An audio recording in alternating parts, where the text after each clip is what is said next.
Hello friends, welcome to grow with CB. I hope कि आप सभी की सीटेट प्रिपरेशन अच्छी चली होगी। सो आज ही मैंने आफ्टरनून में जो वीडियो अपलोड किया हुआ है जिसमें मैंने हिंदी व्याकरण की कंप्लीट जो भी क्वेश्चंस प्रीवियस में पूछे गए हैं, सो सारे क्वेश्चंस वहाँ पर इंक्लूड किए हुए हैं। 30 मिनट यानी आधा घंटे की वीडियो है। आप उसको अगर स्पीड पर करके देखोगे ना तो 15 मिनट में आपकी कंप्लीट वीडियो हो जाएगी और बहुत ज़्यादा हेल्प होने वाली है, क्योंकि 4 से 5 क्वेश्चन जो है आपके हिंदी व्याकरण से पूछे जाते हैं, ग्रामर से। तो वहाँ से जो है आपको उस वीडियो से वो क्वेश्चन कवर हो जाएंगे, क्योंकि मैंने प्रीवियस क्वेश्चन के साथ साथ उन क्वेश्चन को एक्सप्लेन भी किया है। तो आप अगर उससे रिलेटेड क्वेश्चन आएंगे तो उनको कर पाएंगे। ठीक है, सो आज की क्लास को स्टार्ट करते हैं। जैसा कि आप सभी को पता है, सीटेट की प्रैक्टिस सीरीज चल रही है हमारी, और इसमें आज हमारी 10th क्लास है। मैं आपको हिंदी पेडागोजी के कंप्लीट सेट्स प्रोवाइड कर रही हूँ। एक वीडियो में 15 क्वेश्चन प्रोवाइड करती हूँ मैं आपको। ठीक है, तो आपको आज फिर कमेंट करना है कि आपके 15 में से कितने जो है क्वेश्चन राइट गए हैं। ठीक है, और जो क्वेश्चन गलत गए हैं उन पर काम करना है, और किस वजह से गलत गए हैं, क्या कोई कॉन्सेप्ट था जो आपने नहीं पढ़ा था, या फिर आपकी अंडरस्टैंडिंग उतनी सही नहीं हुई है। ठीक है, सो आपको जो है अपनी गलतियों पर काम जरूर करना है अगर कोई क्वेश्चन गलत होता है तो। ठीक है, ऐसे ही आप अपना स्कोर बढ़ा पाएंगे और अपना अच्छा स्कोर जो है सीटेट के एग्जाम में कर पाएंगे। तो हिंदी पेडागोजी की आज हमारी ये क्लास है। सीटेट पेपर 2 के हिंदी पेडागोजी के प्रीवियस क्वेश्चंस मैं आपको करवा रही हूँ। प्लेलिस्ट मैंने बना दी है, तो class wise class 1, class 2, class 3 सारी क्लासेस आपको मिल जाएंगी। आप देख सकते हैं प्लेलिस्ट में। स्टार्ट करते हैं क्वेश्चन नंबर 1 से। आई होप कि आपको क्लास अच्छी लगे तो प्लीज़ क्लास को एक लाइक कर देना, और चैनल पर नए हो तो चैनल को सब्सक्राइब कर लेना। क्वेश्चन नंबर 1 क्या कह रहा है? भाषा सीख रहे बच्चे के लिए भाषा विषयक निवेश की व्याख्या करने वाली शब्दावली है। तो जो बच्चा भाषा सीख रहा होता है, ठीक है, उसके लिए भाषा विषयक निवेश की जो व्याख्या करने वाली शब्दावली होती है उसको हम कहते हैं बालक निर्देशित वाचन। ठीक है, तो बालक निर्देशित वाचन क्या होता है? इसमें बच्चे को जो है भाषा के बारे में सिखाया जाता है। ठीक है, और ये कौन सिखाता है? एक शिक्षक सिखाता है, एक टीचर सिखाता है। ओके, तो इसका करेक्ट आंसर ऑप्शन नंबर 3 हो जाएगा। बाकी शिशु के प्रति माँ की दुलार की भाषा, जिसको हम मदरिस कहते हैं, ये क्या होती है? तो एक बच्चे से जो उसकी माँ जिस भाषा में बात करती है, जिस तरीके से उसकी दुलार की भाषा जो होती है उसको हम माँ की दुलार की भाषा कहते हैं। ठीक है, शिशु निर्देशित वाचन क्या होता है? जो बच्चा जिस भाषा को बोलता है ना उसी भाषा में उससे बात करना शिशु निर्देशित वाचन कहलाता है। ठीक है, सो ये आपका हो गया। नेक्स्ट क्वेश्चन देखते हैं। अभी नेक्स्ट क्वेश्चन है आपका B.F. स्किनर ने दावा किया कि भाषा ब्लैंक के माध्यम से सीखी जाती है। तो स्किनर ने क्या कहा था? भाषा किसके द्वारा सीखी जा सकती है? तो स्किनर ने कहा था कि जो आपकी भाषा है वो पुनर्वलन और अनुकरण के द्वारा सीखी जाती है। ऑप्शन नंबर आपका 2 करेक्ट हो जाएगा। देखिए, जब भी पुनर्वलन यानी कि इसको इंग्लिश में कहते हैं री इन्फोर्समेंट, अनुकरण यानी किसी चीज़ को कॉपी करके सीखना, ये दोनों जो है वर्ड आपको दिखाई दे रहा है।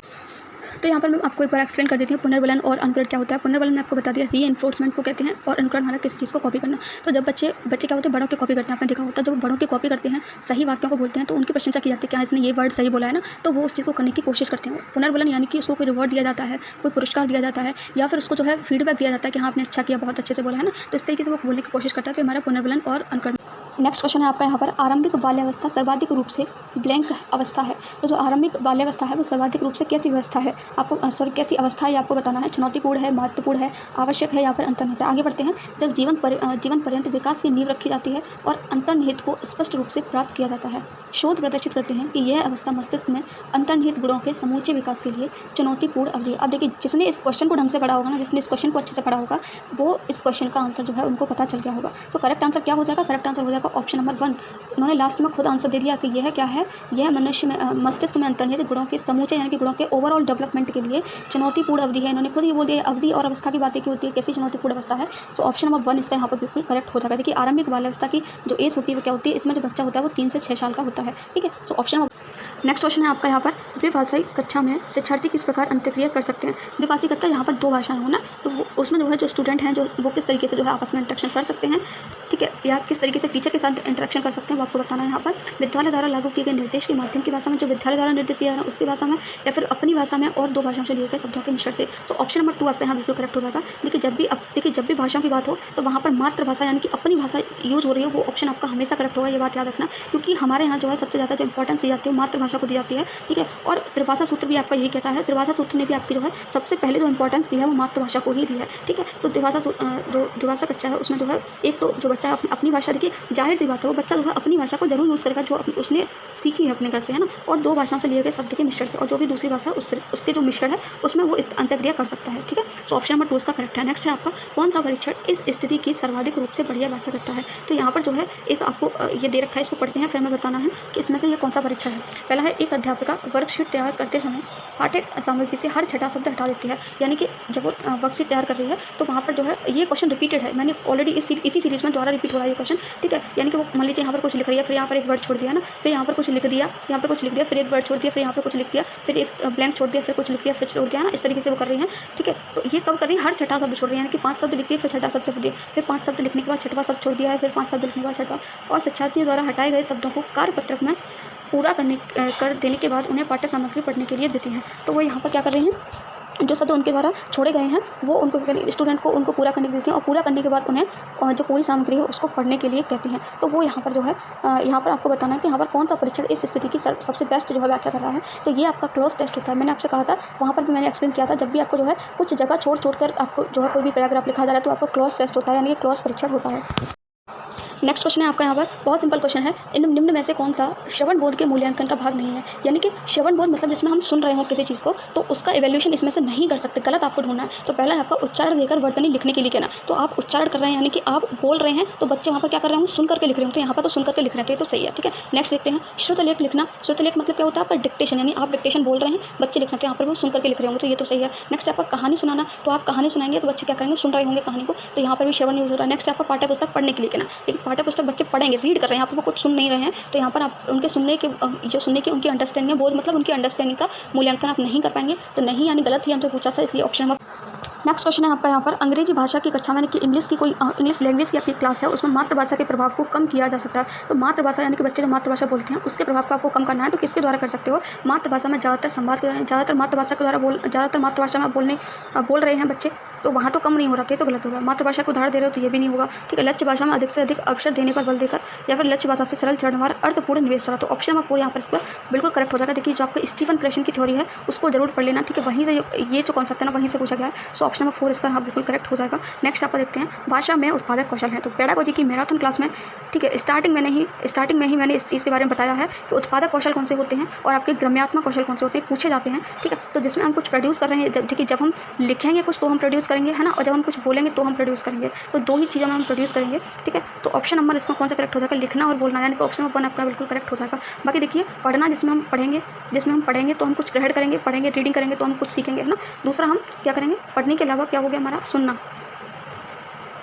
ठीक है। तो सुनना और पढ़ना जो हमारे क्या होते हैं, ये हमारे ग्रम्यात्मक कौशल होते हैं। तो ऑप्शन नंबर 1 इसका फिलहाल करेक्ट है। नेक्स्ट देखते हैं, निम्न में से कौन सी श्रव्य शिक्षण सामग्री श्रव्य शिक्षण अधिगम सामग्री नहीं है। तो श्रव्य शिक्षण अधिगम सामग्री जिसमें सुनने से जो रिलेटेड है वो नहीं है, वो आपको बताना, नेगेटिव बताना है। तो फ्लैश कार्ड, दूसरा है दूर भाषा वार्तालाप, यानी बातचीत करेंगे तो उसमें तो हम सुनेंगे, है ना, तो ये तो है। रेडियो प्रसारण, रेडियो में भी हम सुनते हैं। ग्रामोफोन रिकॉर्ड, तो कुछ चीज़ रिकॉर्ड करके सुनते हैं। फ्लैश कार्ड जो है इसमें हम कोई चीज़ें नहीं सुनते हैं, फ्लैश कार्ड को जैसे हम दिखाते हैं, शो करते हैं, तो यही आपका करेक्ट हो जाएगा, क्योंकि गलत ही हमसे यहाँ पर पूछा था। नेक्स्ट क्वेश्चन देखते हैं, इनमें से कौन उपचारात्मक शिक्षण कौन सा है। तो उपचारात्मक शिक्षण यानी कि रेमेडियल टीचिंग कौन सी है वो आपको बतानी है। शिक्षण के लिए आप तैयारी कर रहे हैं, यानी पढ़ाने के लिए, है ना, यादृच्छिक प्रक्रिया, प्राथमिक स्तर के अध्यापकों के लिए शिक्षण कार्यक्रम, या फिर व्यवस्थित प्रक्रिया, तो ये आपको बताना है कि कौन सा है। नेक्स्ट क्वेश्चन है आपका यहाँ पर, निम्न में से उपचारात्मक शिक्षण कौन सा है। तो इसमें से बताना है उपचारात्मक शिक्षण कौन सा है। सो उपचारात्मक शिक्षण को हम इंग्लिश में बोलते हैं रेमेडियल टीचिंग, और ये किसके बाद होता है, मैंने ऑलरेडी एक्सप्लेन कर रखा है। ये आपका होता है निदानात्मक शिक्षण के बाद। निदानात्मक शिक्षक जिसमें हम किसी बच्चे के वीक पॉइंट और स्ट्रॉन्ग पॉइंट का जो है पता लगाते हैं, वो आपका निदानात्मक होता है। फिर जो उसके वीक पॉइंट होते हैं उनको ट्रीट करने के लिए, यानी कि उनको जो है उनको फिल करने के लिए, उनकी कमियों को फिल करने के लिए, उनकी कमियों को दूर करने के लिए हम क्या करते हैं, उपचारात्मक शिक्षण रेमेडियल टीचिंग करते हैं, ठीक है। सो यहाँ पर ये एक हमारी क्या होती है, व्यवस्थित प्रक्रिया होती है। सो ऑप्शन नंबर 4 इसका यहाँ पर बिल्कुल करेक्ट हो जाएगा। नेक्स्ट क्वेश्चन देख लेते हैं, निम्नलिखित में से किसी भाषा की कक्षा में मोटिवेट नहीं करना चाहिए, प्रोत्साहित नहीं किया जाना चाहिए। तो नेगेटिव आपको गलत यहाँ पर बताना है कि किसे मोटिवेट नहीं करना चाहिए। तो पहला ही ऑप्शन देखिए मिल गया है यहाँ पर ड्रिल, तो ड्रिल आपका नेगेटिव होता है, मैंने आपको ऑलरेडी बता रखा है।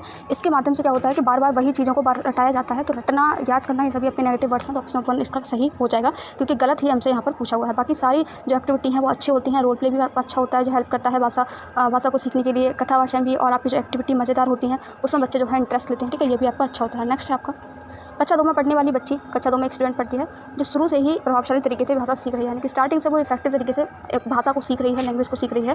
तो कौन सी जो मेथड है वो उसके लिए सबसे बेस्ट रहेगी, तो वो भाषा को सीख रही है, ठीक है। अब उसके लिए सबसे अच्छा मेथड कौन सा रहेगा, तो यहाँ पर देखिए अभ्यास हो रही है, तो आपको गलत हो गया, तो ये तो कभी सही हो नहीं सकता। वर्णमाला विधि, नेक्स्ट आपका भाषा शिक्षण की निर्देश, सबसे बेस्ट ऑप्शन आपको यहाँ ढूंढना है, सबसे बेस्ट आपको हो जाएगा ऑप्शन नंबर 3। उसको जितना हो सके भाषा की अपॉर्चुनिटी प्रोवाइड करनी चाहिए, उसको बोलने के अवसर दिए जाने चाहिए, है ना, मतलब जिसमें भाषा यूज हो रही हो उसको उस तरीके की अपॉर्चुनिटी प्रोवाइड करनी चाहिए, ठीक है। जैसे कि इसमें बहुत सारे एग्जाम्पल हो सकते हैं, उसको जो है डिबेट कंपटीशन हो रहा है तो उसको जो है डिबेट कंपटीशन में पार्टिसिपेट करना चाहिए, ठीक है, या फिर राइटिंग कंपटीशन हो रहा है तो उसको लिखना चाहिए, तो उससे भाषा का उसका डेवलपमेंट होगा, उसको अपॉर्चुनिटी प्रोवाइड की जाएगी, तो ठीक है।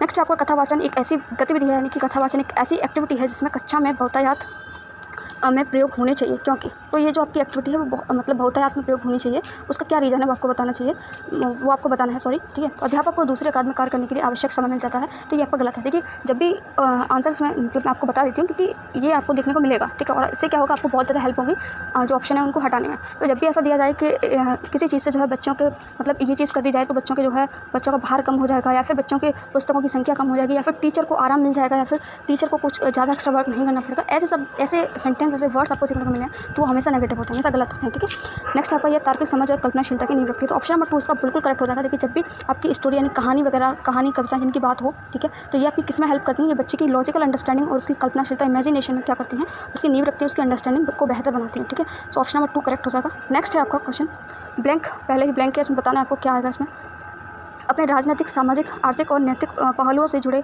मुद्दों पर समालोचनात्मक तरीके से चिंतन मनन करने के अवसर देती है। तो यहाँ पर मुझे लगता है कि क्वेश्चन को पढ़कर ही आप आंसर तक पहुँच गए होंगे। देखिए, ऐसे क्वेश्चन जब भी आप पढ़ो, ठीक है, तो ध्यान से पढ़ा करो। जो बड़े बड़े क्वेश्चन होते हैं, कभी कभी हम क्या करते हैं कि क्वेश्चन को ध्यान से नहीं पढ़ते हैं, तो काफ़ी बड़ा क्वेश्चन है, लेकिन आपको सिर्फ 3 लाइन में ही इसका आंसर मिल गया होगा। इसका करेक्ट आंसर ऑप्शन 1 हो जाएगा। बाकी और पूरा पढ़ लेते हैं, ठीक है। अपने राजनीतिक, सामाजिक, आर्थिक और नैतिक पहलुओं से जुड़े मुद्दों पर समालोचनात्मक तरीके से चिंतन मनन करने के अवसर कौन प्रदान करती है, तो ये आपकी समालोचनात्मक शिक्षाशास्त्र, यानी कि समालोचनात्मक का मतलब यहाँ पर क्या होता है, क्रिएटिव तरीके से सोचना, है ना, क्रिटिकल थिंकिंग तरीके से इसको आप मान सकते हो कि किसी चीज़ पर जो है अलग अलग तरीके से आप अपने पॉइंट ऑफ व्यू रखना, अलग अलग तरीके से उसके बारे में सोचना। ये सामाजिक मुद्दों पर बहुत से विचारों को स्वीकृत करता है और अंतःक्रिया के प्रजातांत्रिक रूप के प्रति समर्पित है। यह उन बहुविध संदर्भों के परिप्रेक्ष्य से महत्वपूर्ण है जिसमें हमारे विद्यालय कार्य करते हैं। सो ऑप्शन नंबर 1 इसका बिल्कुल करेक्ट हो जाएगा। नेक्स्ट और आज का हमारा लास्ट क्वेश्चन देख लेते हैं। विज्ञान की कक्षा में विद्यार्थी यानी कि जो शिक्षार्थी हैं स्तनपायी पर एक पाठ पढ़ते हैं और विभिन्न स्थान के स्तनपायी के जीवन पर एक वीडियो देखते हैं। तो वो क्या करते हैं, स्तनपायी जो बच्चे होते हैं उनके बारे में एक पार्ट पढ़ते हैं, एक चैप्टर पढ़ते हैं, उसके बाद जो उनके ऊपर एक वीडियो भी देखते हैं।